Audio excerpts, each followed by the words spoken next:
day as I took my walks abroad, and suddenly I came hard by a spot, forever engraving upon my memory.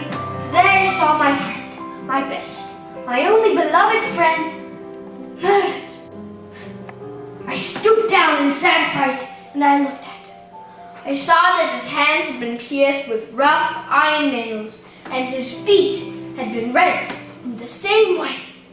There was misery in his dead countenance, so terrible that I scarcely dared to look upon it. His body was emaciated with hunger, and his back was red with bloody scorches. His brow had a circle of wounds upon it. Clearly could one see that these had been pierced by rough, sharp thorns. I shuddered, for I had known this friend full well. He never had fought. He was the purest of the pure, the holiest of the holy. Who could have injured him? For he never injured any man. All his life long he went about doing good. He had healed the sick. He had fed the hungry. He had raised the dead. For which of these works did they kill him? He never breathed out anything else but love. And as I looked into the poor soulful face, so full of agony, and yet so full of love, I wondered,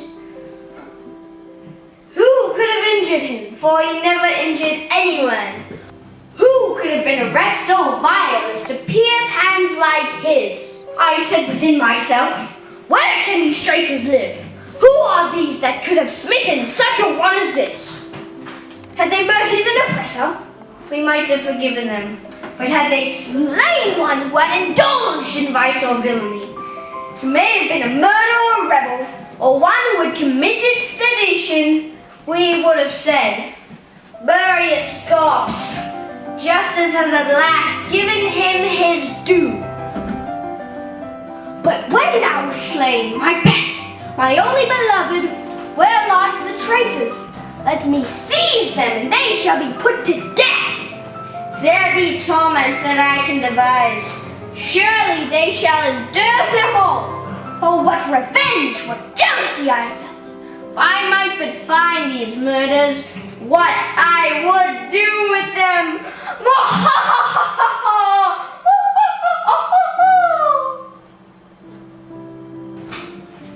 And as I looked upon that corpse, I had a footstep. And I knew that the murder was close at hand.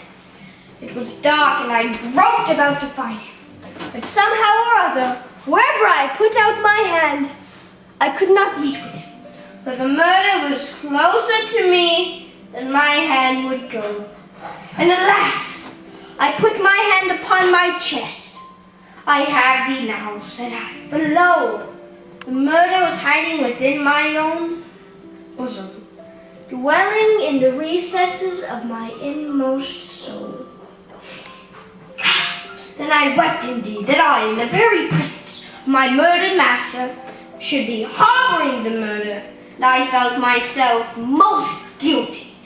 While I bowed over his corpse and I sang that plaintive hymn, "Was you my sins, my cruel sins, his chief tormentors who,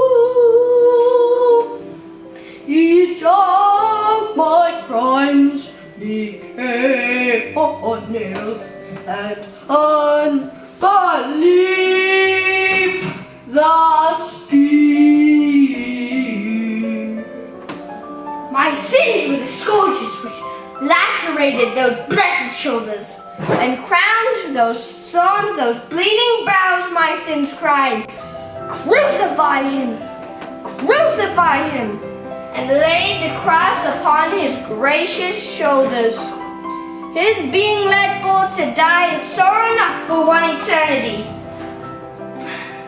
But my having been his murder is more, infinitely more grief than one poor fountain of tears can express.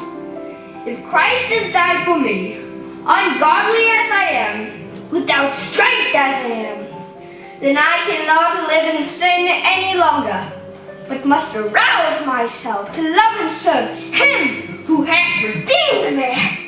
I cannot trifle with the evil which slew my best friend. How can I live in sin when he has died to save me from it?